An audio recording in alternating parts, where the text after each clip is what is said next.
ज्यादातर जो भी डिसीजन होते हैं वो बच्चों के कमेंट से ही लिए जाते हैं। आगे हम जाएंगे सिंगापुर एमओ की एक बहुत ही शानदार प्रॉब्लम है, उसको भी डिस्कस करेंगे आपके साथ। इस पर्टिकुलर एक्सप्रेशन के जो क्लोजेस्ट इंटीजर होगा वो बताना है मुझे। बट इस टाइप की प्रॉब्लम्स कभी कभी एग्जाम में आ जाती हैं, इस वजह से मैंने सोचा कि इसको आपके साथ डिस्कस किया जाए। हेलो बच्चों, good morning.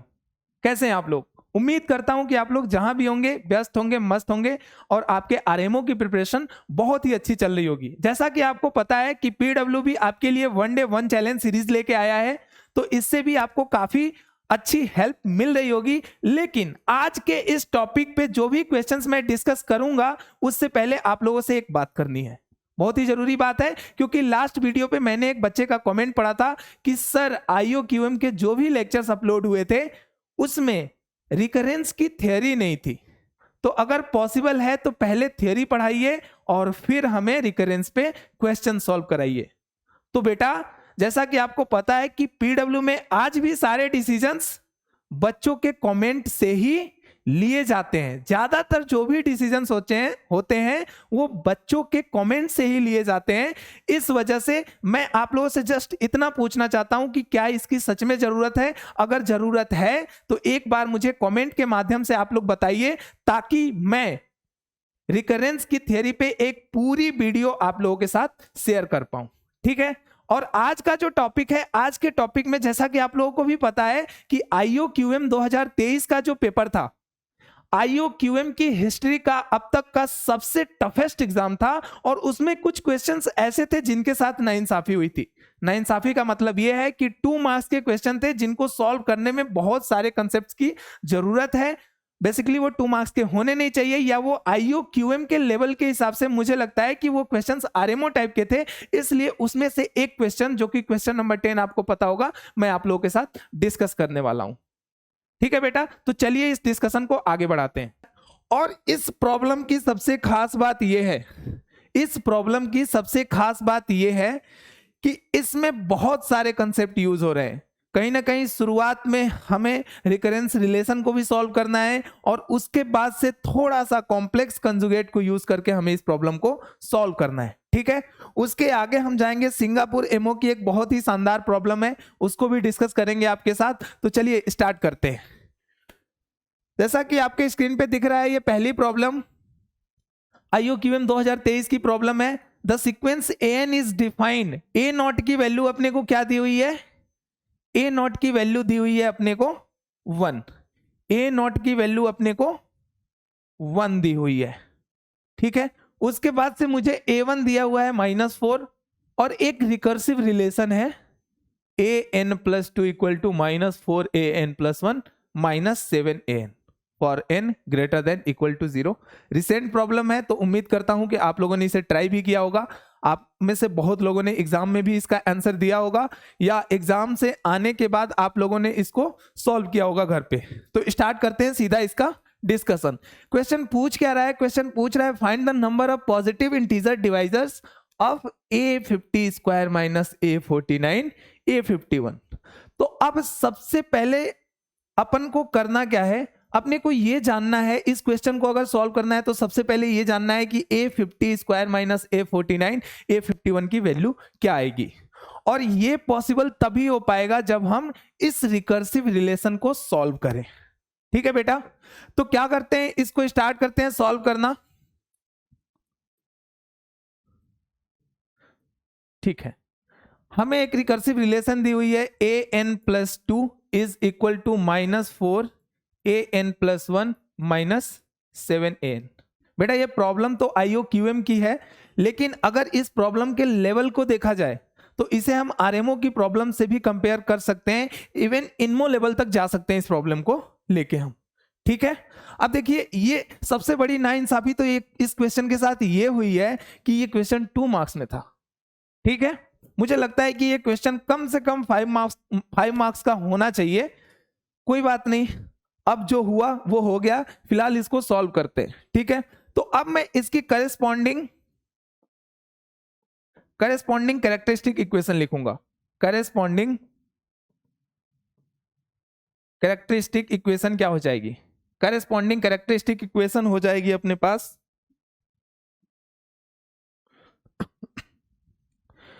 X square plus 4x plus 7 equal to 0।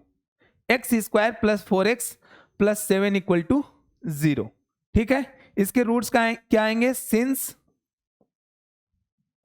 Roots आ जाएंगे अपने पास x equal to, by using quadratic formula, x is equal to -4 plus minus under root b square 16 minus 28 upon में क्या आ जाएगा अपने पास? 2 आ जाएगा। ये मैं कैसे कर रहा हूं? Bye using quadratic formula. Bye using quadratic formula हमने क्या किया? कैरेक्टरिस्टिक इक्वेशन के रूट्स निकाल लिए। ठीक है, तो यहां से मुझे x की वैल्यू मिल जाएगी -2 प्लस आयोटा रूट 3 और -2 माइनस आयोटा रूट 3। अब अपने पास इस इक्वेशन की 2 रूट्स आ गए हैं अपने पास। ठीक है, तो इसके बाद से इस रिकर्सिव रिलेशन का जनरल सॉल्यूशन क्या लिखूंगा? Implies general solution of the given recursive relation. General solution of the given recursive relation क्या हो जाएगा? an equal to c1 minus 2 plus iota root 3 power n plus c2 -2 minus iota root 3 power n। अपन ने किया क्या? अपन ने सबसे पहले इस रिकर्सिव रिलेशन की कैरेक्टरिस्टिक इक्वेशन लिखी, उसके बाद से उसके रूट्स पाए हमने। रूट्स मिले हमें -2 प्लस आयोटा रूट 3 या -2 माइनस आयोटा रूट 3। और मुझे पता है कि अगर अपने को रूट्स पता है तो किसी भी रिकर्सिव रिलेशन, ये जो रिकर्सिव रिलेशन है इसका मैं जनरल सॉल्यूशन लिख पा रहा हूं। अब हमें 2 चीजें और दी हुई हैं, a0 और a1 की वैल्यू। अब मुझे पता है कि यहां पे ये जो c1 c2 है, c1 and c2 are arbitrary constants. ठीक है, ये पता है मुझे। तो अब मुझे दिया हुआ है also a0 is equal to 1 and a1 is equal to -4। a0 is equal to 1 and a1 is equal to -4। ठीक है बेटा, तो अब यहां से इसका हम यूज कैसे करेंगे? इसका यूज हम कैसे करेंगे? मुझे पता है कि मुझे c1 और c2 की वैल्यू जाननी है, और a0 a1 2 वैल्यूज अपने पास हैं और 2 वेरिएबल्स भी हैं अपने पास। तो मैं क्या कर सकता हूं यहां पे? सबसे पहले इसको तो कुछ नाम दे दो। इसको नाम दे दिया इक्वेशन 1। तो मैंने क्या किया? Put n equal to 0 in equation 1। जैसे ही मैं n इक्वल टू 0 इस इक्वेशन में रखूंगा तो मुझे मिल जाएगा an equal to c1, a0 is equal to c1 plus c2। a0 की वैल्यू क्या है? a0 की वैल्यू है 1, तो इंप्लाइज c1 प्लस c2 अपने को क्या मिल गया? 1। इस इक्वेशन को नाम दे दिया हमने इक्वेशन 2। ठीक है, इसके बाद से अपने को क्या करना है? इसके बाद से अपने को दिया हुआ है a1 की वैल्यू -4। a1 की वैल्यू अपने को -4 दिया हुआ है, तो मैंने क्या किया? इस इक्वेशन में n की वैल्यू ले लिया 1 इन इक्वेशन 1। तो मुझे क्या मिल जाएगा? a1 की वैल्यू मिल जाएगी अपने को c1 -2 plus iota root 3 plus c2 -2 minus iota root 3। ठीक है, तो यहां से मुझे मिल जाएगा, अगर मैं -2 कॉमन लूं तो -2 c1 प्लस c2, और फिर आयोटा रूट 3 कॉमन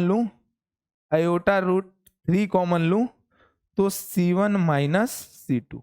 और ये किसके इक्वल दिया हुआ है? a1 की वैल्यू -4 के। ठीक है, अब मैं by using 2 c1 plus c2 की वैल्यू यहां पे सब्स्टिट्यूट कर दूंगा। ठीक है भाई, मैंने यहां पे c1 प्लस c2 की वैल्यू क्या रख दिया? 1। तो मुझे मिल जाएगा -2 into 1 plus iota root 3 c1 minus c2 की वैल्यू -4। ठीक है, इस -2 को उधर लेके गया तो aorta root 3 C1 minus C2 हो जाएगा अपने पास -2। तो C1 माइनस C2 की वैल्यू आ गई -2 अपॉन अयोटा रूट 3। इसको अयोटा से ऊपर नीचे मल्टीप्लाई कर दिया, अयोटा से ऊपर नीचे मल्टीप्लाई करते ही मुझे क्या मिल जाएगा 2/2 अयोटा बाई रूट 3। इस इक्वेशन को नाम दे दिया मैंने इक्वेशन 3। ठीक है, सॉल्विंग। अब मुझे करना क्या है, बेसिकली मुझे करना ये है C1 और C2 की वैल्यू जाननी है। C1 और C2 की वैल्यू जाननी है तो इक्वेशन 2 और इक्वेशन 3 को सॉल्व कर सकते हैं। इक्वेशन 2 और इक्वेशन 3 को सॉल्व करते हैं। Solving equation 1 and equation 2। Equation 1 और इक्वेशन 2 को सॉल्व करते ही मुझे क्या मिलेगा 2C1। मैंने क्या किया, सबसे पहले ऐड किया इनको, एडिंग बोथ, दोनों को ऐड किया तो मुझे क्या मिल जाएगा 2C1 मिल जाएगा मुझे 1 प्लस 2 अयोटा बाई रूट 3। तो इंप्लाइज C1 की वैल्यू क्या आ गई, C1 की वैल्यू आ जाएगी 1/2 प्लस अयोटा बाई रूट 3। ठीक है, अब मैंने इस वैल्यू C1 को क्या किया, इक्वेशन 1 में पुट कर दिया। इक्वेशन 1 में put C1 equal to 1/2 plus iota by root 3 in equation 1। Equation 1 में जैसे ही मैंने पुट किया मुझे क्या दिया हुआ है, C1 plus C2 is equal to 1। C1 की वैल्यू रखनी है तो C2 मिल जाएगा 1 माइनस C1, इंप्लाइज C2 की वैल्यू आ गई अपने पास 1 माइनस 1/2 प्लस अयोटा रूट 3। ठीक है, इसको मैं क्या लिख सकता हूं, C2 की वैल्यू लिख सकता हूं 1/2 माइनस अयोटा बाई रूट 3। ठीक है, अब अपने पास C1 भी है C2 भी है। अब C1 C2 है, इसका मतलब मैं इस पर्टिकुलर ये जो अपने पास ये जनरल इक्वेशन आ रहा था, जनरल सोल्यूशन आ रहा था, क्या मैं इसमें C1 और C2 की वैल्यू रख सकता हूं। तो मैं यहां पे जब C1 और C2 की वैल्यू रखूंगा तो मुझे मिल जाएगा an is equal to, hence an is equal to C1 की वैल्यू है 1/2 plus iota by root 3 into -2 plus iota root 3, -2 plus iota root 3 power n plus 1/2, C2 की जगह रख दूंगा 1/2 minus iota by root 3 into -2 minus iota root 3 power n।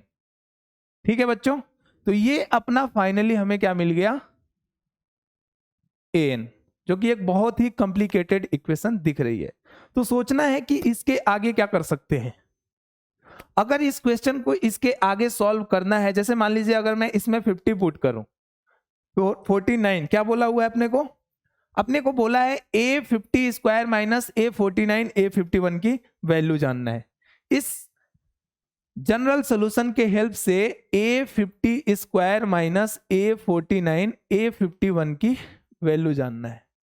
तो ये जानने के हमारे पास दो तरीके हो सकते हैं। अपने पास दो क्या तरीके हो सकते हैं कि मैं सबसे पहले इस इक्वेशन में n की जगह 50 रख दूं, या फिर A50 कैलकुलेट करूं, A49 अलग से कैलकुलेट करूं, A51 अलग से कैलकुलेट करूं। अगर ऐसा कर पा रहा हूं तो कैलकुलेट करने के बाद मैं इस एक्सप्रेशन की वैल्यू निकाल लूं, और इस एक्सप्रेशन की वैल्यू निकालने के बाद हमसे पूछ क्या रहा है, हमसे पूछ रहा है कि इसके कितने पॉजिटिव इंटीजर डिवाइजर्स होंगे। ठीक है, तो अगर देखा जाए इसको ध्यान से, ये जो जनरल सॉल्यूशन अपने पास, ये जो जनरल सॉल्यूशन के बाद C1 और C2 की वैल्यू मिलने के बाद अपने पास ये पर्टिकुलर सॉल्यूशन आ रहा है, अगर इसको ध्यान से देखा जाए तो क्या मैं इंडिविजुअली A50, A51, A49 की वैल्यू निकाल सकता हूं। तो थोड़ा सा कॉम्प्लिकेशन दिख रहा है क्योंकि ये पावर्स बहुत ज्यादा हैं, और मुझे ऐसा भी कुछ नहीं दिख रहा है कि मैं यूलर्स फॉर्म वगैरह कुछ यूज कर लूं और वो अपने काम आ जाए। क्यों? क्योंकि ये भी कुछ ऐसा स्टैंडर्ड एंगल नहीं दिख रहा है। ठीक है, तो अब मैं यहां पे क्या सोच सकता हूं, तो मैंने ये सोचा कि ये जो पर्टिकुलर C1 दिख रहा है, इसी का कंजुगेट, कॉम्प्लेक्स कंजुगेट यहां C2 की वैल्यू आई हुई है। ठीक है, ये जो पर्टिकुलर C1 दिख रहा है अपने पास, इसको हमने क्या बोला था C1 और इसको बोला था C2। तो C1 और C2 के बीच में अगर कोई रिलेशन है तो वो ये है कि C1 और C2 एक दूसरे के कॉम्प्लेक्स कंजुगेट है। ठीक है, बात समझ आ रही है? और अगर बात समझ आ रही है तो एक चीज और भी दिख गया होगा कि ये जो रूट है और ये जो रूट आया था, ये दोनों भी एक दूसरे के कॉम्प्लेक्स कंजुगेट है। ठीक है, तो यहां से मेरे मन में एक आइडिया ये आता है कि क्या मैं इनको Z1 और Z2 मान लूं। ठीक है, पहले Z1 और Z2 मानते हैं। तो let Z1 is equal to 1/2 plus iota √3। ठीक है, and Z2 is equal to -2 minus iota √3। मैंने इसे Z1 मान लिया और इसको Z2 मान लिया। ऐसा क्यों किया, यहां पे आपने को देखने को मिल जाएगा अभी। तो an क्या हो जाएगा अपना, an हो जाएगा अपना Z1 इंटू ये Z2 बार हो गया, ये Z2 बार हो गया, Z2 बार पावर n प्लस ये क्या है अपना Z1 bar into Z2 power n। अपने को an मिल गया कुछ ऐसा। ठीक है, अब मुझे वैल्यू किसकी जाननी है, मुझे वैल्यू जाननी है A50 square minus A49 A51 की। तो कैलकुलेट करते हैं इस इक्वेशन की हेल्प से। Since A50 square minus A49 A51 is equal to, A50 square की जगह रख देते हैं, इसमें क्या करेंगे n की जगह 50 रख देंगे। n की जगह 50 रखते ही मुझे क्या मिल जाएगा, n की जगह 50 रखते ही मुझे मिल जाएगा Z1 Z2 बार पावर 50 प्लस Z1 बार Z2 पावर 50 इसका होल स्क्वायर। ठीक है, बीच में आ रहा है माइनस साइन, माइनस साइन के बाद A49, तो Z1 Z2 बार पावर 49 प्लस Z1 बार और इसके बाद से क्या आ जाएगा Z2 पावर 49। ठीक है, और इसमें मल्टीप्लाई किससे किया हुआ है, A51 से। तो A51 से मल्टीप्लाई भी कर देते हैं, Z1 Z2 बार पावर 51 और प्लस Z1 बार Z2 पावर 51। बताओ यहां तक बात समझ आ रही है? और अगर यहां तक बात समझ आ रही है तो इसके बाद इसको कुछ नहीं करना है, इसको बस सिंप्लीफाई कर देना है कॉम्प्लेक्स नंबर के ऑपरेशंस को यूज करके। ठीक है, तो यहां पे हम यूज करते हैं। तो ये बताओ, ये a प्लस बी का होल स्क्वायर लिखा हुआ है, तो अगर मैं इसको लिखना चाहूं तो क्या लिखूंगा, Z1 square into Z2 bar power 100 plus Z1 bar square into Z2 power 100 plus 2 times a square हो गया b स्क्वायर हो गया 2 टाइम्स ab। तो 2 Z1 इंटू Z1 बार हो जाएगा मॉड Z1 का स्क्वायर और Z2 इंटू Z2 बार हो जाएगा मॉड Z2 का स्क्वायर और पावर पहले से 50 दिया हुआ है तो ये हो जाएगा पावर 100। ठीक है, अब इन दोनों को आपस में मल्टीप्लाई करते हैं। पहले फर्स्ट वाले को फर्स्ट से मल्टीप्लाई कर दिया, एक माइनस साइन बाहर अपने पास है तो फर्स्ट वाले को फर्स्ट से मल्टीप्लाई करूंगा तो Z1 स्क्वायर और Z2 बार का पावर 100। सेकेंड वाले को सेकेंड से मल्टीप्लाई किया तो minus of Z1 bar square और इंटू Z2 पावर 100। अब फर्स्ट को थर्ड से मल्टीप्लाई कर रहा हूं, फर्स्ट को जब मैं थर्ड से मल्टीप्लाई करूंगा, सॉरी फर्स्ट को इसके सेकेंड से मल्टीप्लाई करूंगा तो Z1 और Z1 बार मिलके बन जाएंगे मॉड Z1 स्क्वायर और Z2 बार और Z2 का पावर 51 है और यहाँ पे 49 है तो 49 और यहाँ से भी पावर जब मैं 49 लूंगा तो ये हो जाएगा mod Z2 power 98 into Z2 square. ठीक है, अब इसके सेकेंड को इसके फर्स्ट से मल्टीप्लाई करूंगा तो ये आ जाएगा अपने पास मॉड Z1 स्क्वायर और मॉड Z2 का पावर फिर से आ जाएगा अपने पास 98 और Z2 बार स्क्वायर बचेगा आपकी बार। ठीक है, चलो अब मैं ये देख पा रहा हूं कि ये जो दोनों टर्म्स हैं ये कैंसिल आउट हो गई इन दोनों से। ठीक है, तो अब अपने पास सिर्फ 3 टर्म्स बच के आ रही हैं, वो 3 टर्म्स है 2 mod Z1 square mod Z2 square minus इन दोनों में कॉमन क्या दिख रहा है हमें, इन दोनों में कॉमन दिख रहा है mod Z1 square and mod Z2 power 98। तो बचेगा क्या अपने पास, अपने पास बच जाएगा Z2 square plus Z2 bar square. ठीक है, इतना बच गया।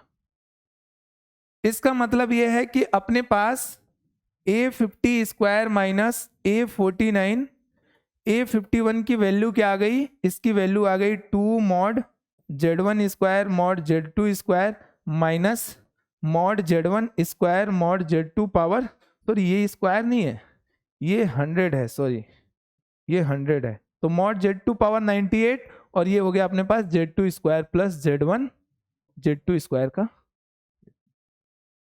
ठीक है, इसका मतलब यह है कि अगर अब मुझे मॉड Z1 मॉड Z2 जो कि मुझे पता है, अगर इसकी वैल्यू पता चल जाए, अगर इसकी वैल्यू पता चल जाती है तो मुझे जो एक्सप्रेशन, जिस एक्सप्रेशन की वैल्यू मुझे चाहिए वो मुझे मिल जाएगी। ठीक है, तो चलिए कैलकुलेट करते हैं। सबसे पहले इसको नाम दे देते हैं कुछ, इसको नाम दे देते हैं इक्वेशन 4।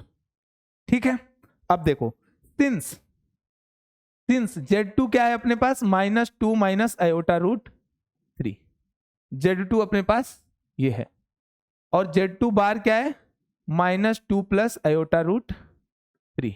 तो इसका मतलब है Z2 square plus Z2 bar square क्या हो जाएगा, -2 plus iota root 3 -2 minus iota root 3 का whole square plus -2 plus iota root 3 का होल स्क्वायर।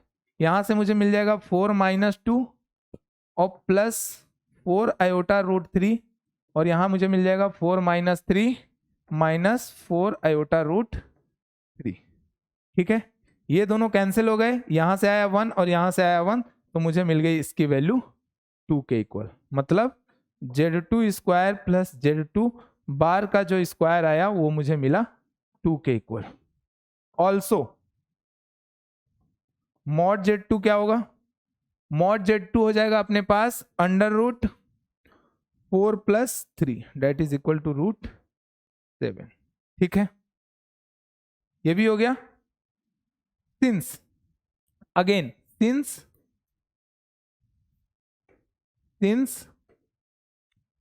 Z1 की वैल्यू क्या है अपने पास, मुझे क्या चाहिए, मुझे अपने एक्सप्रेशन की वैल्यू कैलकुलेट करने के लिए मॉड Z1 चाहिए, मॉड Z2 चाहिए और Z2 square plus Z2 bar square चाहिए था। ठीक है, तो हमें मॉड Z2 मिल गया है, हमें Z2 स्क्वायर प्लस बार Z2 स्क्वायर भी मिल गया है, और अब मुझे चाहिए मॉड Z1। तो मॉड Z1 अपने पास क्या है, 1/2 प्लस आयोटा बाई √3। ठीक है, तो मॉड Z1 क्या आ जाएगा यहां से, √1/4 plus 1/3 that is equal to 7/√7/12। तो इम्प्लाइज यहां से मुझे मिल रहा है, अतः मुझे क्या मिल गया, mod Z1 is equal to √7/12, mod Z2 is equal to क्या मिल गया मुझे, √7, and Z2 square plus Z2 bar square मुझे क्या मिल गया, ये मिल गया मुझे 2। ठीक है, इस सिस्टम को नाम दे दिया मैंने, इस सिस्टम को नाम दे दिया 5। ठीक है, और इससे पहले मैंने इसको नाम दिया था 4। तो by using 4 and 5, by using by 4 and 5 मैं क्या बोल सकता हूं, A50 square minus A49, A51 की वैल्यू क्या हो जाएगी, यहां पे मुझे रखना है 2 into mod Z1 square mod Z2 power 100। 2 into mod Z1 क्या है अपने पास, √7/12, मॉड Z1 का स्क्वायर चाहिए तो ये हो गया 7/12 इंटू मॉड Z2 पावर 100, तो ये हो जाएगा 7 पावर 50। ठीक है, इसके बाद है अपने पास, इसके बाद है Z1 स्क्वायर Z2 पावर 98, और इसकी वैल्यू है अपने पास 2, तो लिख सकता हूं -2 इंटू -2 इंटू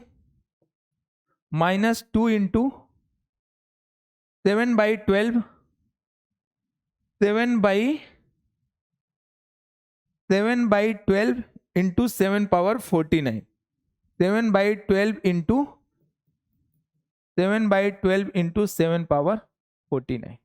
ठीक है, फर्दर इसको मैं सिंप्लीफाई करूंगा तो ये आ जाएगा 7 पावर 51/6 माइनस 7 पावर 50/6। 6। इन दोनों से ही क्या कॉमन ले सकता हूं मैं, 7 पावर 50, तो बचेगा अपने पास 7 पावर 6 माइनस 1/7/6 माइनस 1/6, तो इसकी वैल्यू आ गई 7 पावर 50। मतलब जिस एक्सप्रेशन की वैल्यू हम कैलकुलेट करना चाहते थे वो वैल्यू मुझे मिल चुकी है। यहां पे मुझे मिला है implies A50 square minus A51 A49 की वैल्यू मिल गई 7 पावर 50। ठीक है, अब अपना क्वेश्चन क्या था, अपने क्वेश्चन पे चलते हैं वापस से। अपना क्वेश्चन ये था कि मुझे इस एक्सप्रेशन की जो वैल्यू आ रही है, क्या आ रही है वो 7 पावर 50, इसके total number of positive integer divisors बताने थे। Total number of positive integers divisors. अब मुझे पता है since 7 is a prime, 7 is a prime, तो मुझे डिवाइजर्स क्या क्या मिलेंगे, 1 7 7 square 7 cube and so on 7 power 50। 7 power 0, 1 को क्या बोलूंगा 0, 7 पावर 0, तो 7 power 1 7 power 2 7 power 3 7 power 50। Total divisors कितने हो गए, टोटल पॉजिटिव इंटीजर डिवाइजर्स कितने हो जाएंगे 50 प्लस 1। और 5 थ्योरेटिक फंक्शन से भी हम जानते हैं कि अगर कहीं पे मुझे p पावर r1 मिल रहा है, p पावर r1 मिल रहा है इस नंबर में, अगर ये प्राइम है और ये एक इंटीजर है, तो टोटल नंबर ऑफ डिवाइजर्स क्या होते हैं r1 प्लस 1। तो यहां से मुझे क्या मिल गया, आंसर इसका 51। बहुत ही शानदार प्रॉब्लम थी बेटा, बहुत ही शानदार प्रॉब्लम थी, और 2 मार्क्स का ये क्वेश्चन तो होना नहीं चाहिए था वैसे, बट कोई नहीं। अब हमारे पास इसका एक प्रॉपर सोल्यूशन है। उम्मीद करता हूं कि आपको ये सोल्यूशन बहुत ही अच्छा लगा होगा। चलिए अगले क्वेश्चन की तरफ बढ़ते हैं। अगला क्वेश्चन क्या है अपने पास, अगला क्वेश्चन भी सिंगापुर एमओ 2012 का एक बहुत ही शानदार क्वेश्चन है।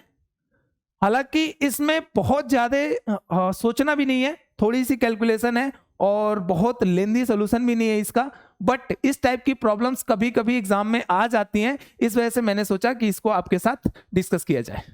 ठीक है, यहां पे देखा जाए तो लिखा हुआ है it is given that the sequence, एक सीक्वेंस दिया हुआ है अपने को an, जिसमें a1 और a2 की वैल्यू मुझे पता है, a1 मुझे पता है 2, a2 भी पता है 2, और एक रिकर्सिव रिलेशन से इसको डिफाइन किया गया है, एक रिकर्सिव रिलेशन से इसको क्या किया गया है, डिफाइन किया गया है। ठीक है, रिकर्सिव रिलेशन है 2n-1 an upon n-1 into n plus 1 minus n square that is equal to n cube minus n, और n की वैल्यू 2 3 4 एंड ये so on ऐसे वेरी कर रही है।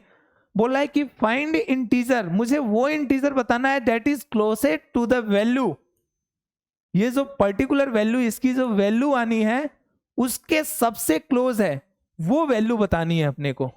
ठीक है, तो अगर ये वैल्यू बतानी है अपने को, तो हमें सबसे पहले ये अगर पता चल जाए तो अपना काम हो जाएगा, अगर इसकी वैल्यू ही पता चल जाए तो अपना काम हो जाएगा। ठीक है, चलो तो सबसे पहले इसकी वैल्यू पता करते हैं। उससे पहले मुझे क्या करना पड़ेगा, इस रिकर्सिव रिलेशन को मुझे सॉल्व करना पड़ेगा। तो अपने को क्या दिया हुआ है, अपने को यहां पे दिया हुआ है 2an-1 इंटू an अपॉन में an-1 an plus 1 minus an square that is equal to n cube minus n।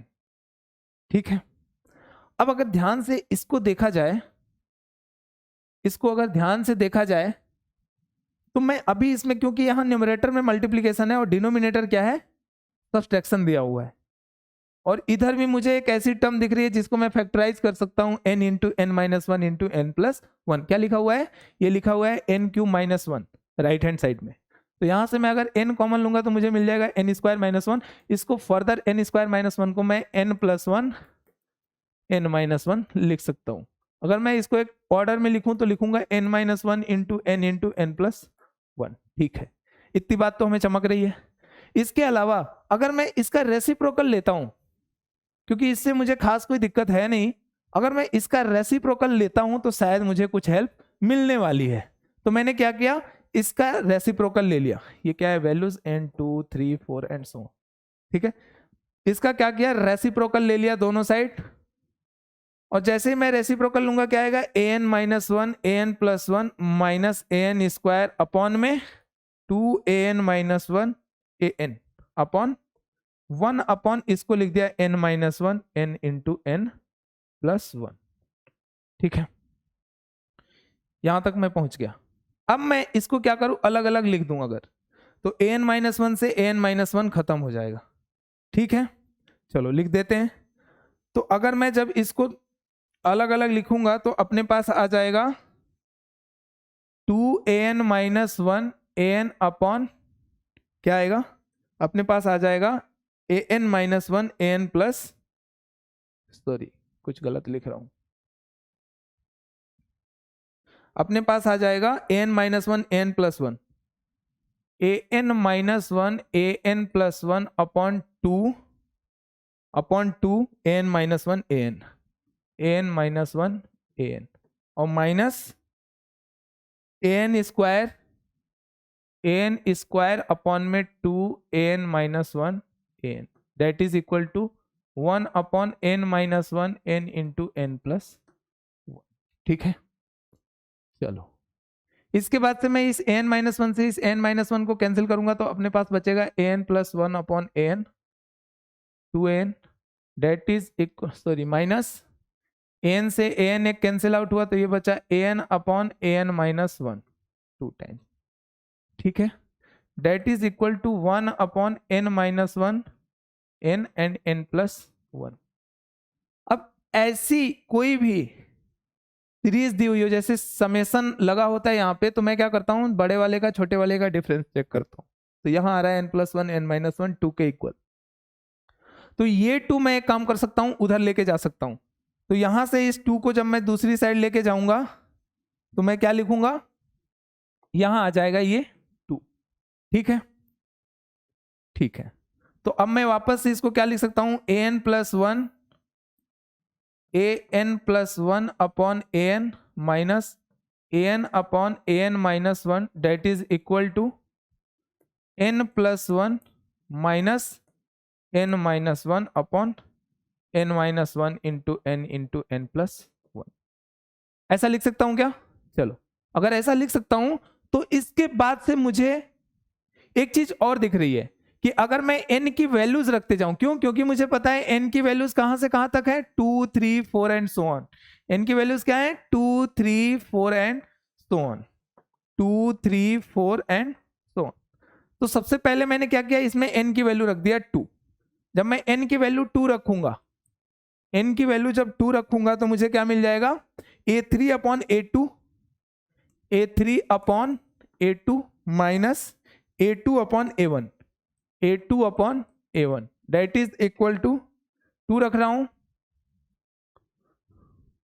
एक मिनट, एक स्टेप और किया जा सकता था, यहाँ पे एक स्टेप और ये किया जा सकता था, an plus one upon an minus an upon an minus one. इनको क्या किया मैंने, अलग अलग करके लिखा, तो ये आएगा 1 upon n minus one into n minus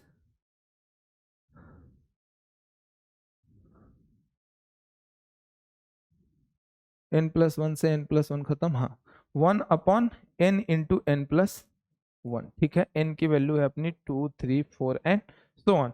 तो ठीक है, अब मैं क्या कर रहा हूं, यहाँ पे सबसे पहले n की वैल्यू 2 सब्सटीट्यूट कर रहा हूं। तो n की वैल्यू 2 सब्सटीट्यूट करूंगा तो मुझे क्या मिल जाएगा, a3 upon a2 minus a2 upon a1 upon 1 upon 1 into 2 minus 1 upon 2 into 3। Further जब मैं n की वैल्यू 3 रखूंगा तो क्या मिलेगा मुझे, 3 की जगह 4 आ जाएगा, a4 upon a3 minus a3 upon a2 that is equal to 1 by 2 into 3 minus 1 by 3 into 4। ठीक है, एक और वैल्यू रखते हैं n इक्वल टू 4, तो मुझे मिल जाएगा a5 upon a4 minus a4 upon a3 that is equal to 1 by 3 into 4 minus 1 by 4 into 5। और ऐसे ही वैल्यूज मैं रखता जाऊंगा, बीच में मुझे कहीं मिलेगा n equal to k plus 1। ठीक है, n की वैल्यू जब मैं k प्लस 1 रखूंगा तो अपने पास क्या आ जाएगा, n की वैल्यू k प्लस 1 ना रख के k रखते हैं, n की वैल्यू जब मैं k रखूंगा तो अपने पास आ जाएगा ak plus 1 upon ak minus ak upon ak minus 1 that is equal to 1 upon k minus 1 into k के रख रहा हूं तो k minus 1 into k upon 1 upon k into k plus 4। ठीक है, अब मुझे क्या दिख रहा है कि अगर मैं इन सबको ऐड कर दूं, अगर मैं इन सबको ऐड कर दूं तो ऐड करते टाइम एडिंग ऑल, अगर मैं इन सबको ऐड कर दूं तो मुझे ये दिख रहा है कि a3 अपॉन a2 से ये कैंसिल आउट, इससे ये cancel out and so on, यहां तक कैंसिल हो जाएगा। और इसमें किसी भी टाइप की कोई भी जनरलिटी का लॉस हम नहीं कर रहे हैं। ठीक है, तो ऐसा हम कर भी सकते हैं। तो मुझे मिलेगा क्या, implies A k plus 1 upon a k की वैल्यू क्या मिल जाएगी, माइनस a2 अपॉन a1 की वैल्यू क्या मिल जाएगी। इस साइड भी हमें देखना पड़ेगा, इससे ये खत्म, इससे ये खत्म, इससे ये खत्म, तो मुझे इसकी वैल्यू मिल जाएगी 1/2 minus 1/k into k plus 1। ठीक है, मुझे ये एक रिलेशन मिल गया। ठीक है, तो मैं क्या बोल पाऊंगा कि अपने को मिल गया यहां से ए k plus 1 upon a k की value, A k plus 1 upon a k की value a2 upon a1 plus 1/2, a2 upon a1 plus 1/2, a2 upon a1 plus 1/2 minus 1 upon k into k plus 1, minus 1 upon k into k plus 1। ठीक है, चलते हैं फिर से अपने problem की तरफ। अपनी प्रॉब्लम क्या थी कि हमें a1 और a2 की वैल्यू दिया हुआ था और उसके बाद से मुझे एक रिकर्सिव रिलेशन दिया हुआ है और मुझसे पूछ रहा है कि इस पर्टिकुलर एक्सप्रेशन की, इस पर्टिकुलर एक्सप्रेशन के जो क्लोजेस्ट इंटीजर होगा वो बताना है मुझे। ठीक है, उस क्लोजेस्ट इंटीजर को बताना है। तो मैं क्या कर सकता हूं, यहां तक तो मैं पहुंच गया हूं, मुझे ए k plus 1 upon a k की वैल्यू पता चल गई है। ठीक है, ए k plus 1 upon a k की वैल्यू क्या पता चली है अपने को, ए k plus 1 upon a k की वैल्यू मुझे पता चल गई क्योंकि a2 और a1 दोनों की वैल्यू 2 है, तो इसको मैं लिख सकता हूं ए के प्लस 1 अपॉन ए के इज इक्वल टू 2/2, 1 हो जाएगा, 1 प्लस 1/2 क्या हो जाएगा अपने पास 3/2 minus 1 upon k into k plus 1। ठीक है, यहां पे कैसे, क्योंकि मुझे a1 equal to a2 equal to क्या दिया हुआ है, 2 दिया हुआ है। ठीक है, अब मैंने क्या किया, दोनों साइड समेशन अप्लाई कर दिया। दोनों साइड जब मैं समेशन अप्लाई करूंगा तो implies summation A k plus 1 upon a के इज इक्वल टू 3/2 माइनस ये क्या आ गया अपने पास 1 upon k into k plus 1। ठीक है, और ये समेशन कहां से कहां तक वेरी करना है, ये समेशन वेरी करना है k इक्वल टू 2 से 2011 तक, k इक्वल टू 2 से 2011 तक, k इक्वल टू 2 से 2011 तक, k इक्वल टू 2 से 2011 तक। ठीक है, तो इस पर्टिकुलर एक्सप्रेशन की वैल्यू मुझे जाननी थी, तो ये क्या आ जाएगा 2011 इंटू 3/2 और माइनस इसको थोड़ी देर के लिए बोल दिया मैंने s, k equal to 2 to 2011 a k plus 1 upon a के, इसको नाम दे दिया मैंने s और इक्वेशन को बोल दिया मैंने इक्वेशन 1। ठीक है, अब s की वैल्यू मुझे जाननी है, since s is equal to k equal to 2 to 2011 1 upon k into k plus 1, तो इसको मैं लिख सकता हूं k equal to 2 to 2011 k plus 1 minus k upon k into k plus 1। ठीक है, तो आ जाएगा ये k equal to 2 to 2011 k plus 1 से k प्लस 1 खत्म, तो 1/k माइनस 1/k प्लस 1। ठीक है, चलो तो इसमें अब वैल्यूज रखते जाते हैं। सबसे पहले 2 रखा तो 1/2 minus 1/3 plus 1/3 minus 1/4 and so on. Last में जब मैं एक स्टेप और रखते हैं 1/4 माइनस 1/5 और लास्ट में मुझे क्या मिल जाएगा 1/2011 माइनस 1/2012। ठीक है, अब मैं देखूं तो ये ऐसे ही एक टेलीस्कोप बनता हुआ नजर आ रहा है, सारे टर्म्स कैंसिल हो जाएंगी, बचेगा क्या अपने पास बचेगा 1/2 माइनस 1/2012। ये आ गई अपने पास s की वैल्यू। ठीक है, put s is equal to 1/2 minus 1/2012 in equation 1।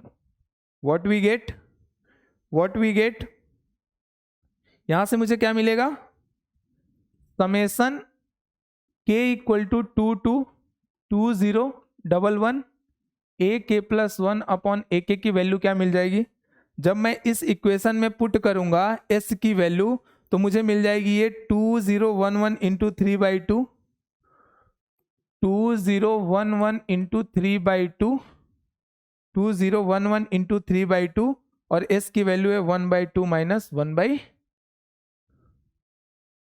क्या है अपने पास इक्वेशन, माइनस s है ना, तो s की वैल्यू है अपने पास 1/2 माइनस s की वैल्यू रख दिया तो 1/2012। ठीक है, तो इसकी वैल्यू क्या आ जाएगी, इसकी वैल्यू आ जाएगी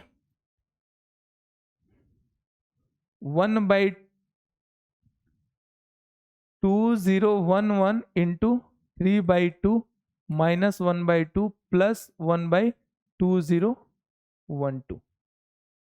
तो इसकी वैल्यू आ गई अपने पास 1/2 कॉमन लेके 2011 इंटू 3, 2011 इंटू 3 तो क्या हो जाएगा ये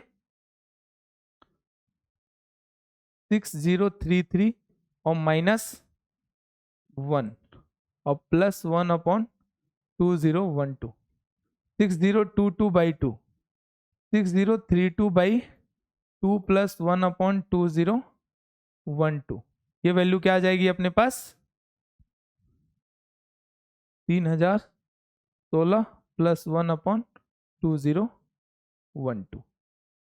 ठीक है, तो अपने को वैल्यू क्या मिल गई यहां से, क्लोजेस्ट इंटीजर क्या हो जाएगा, क्लोजेस्ट इंटीजर हो जाएगा 3016, क्लोजेस्ट इंटीजर क्या हो जाएगा 3016।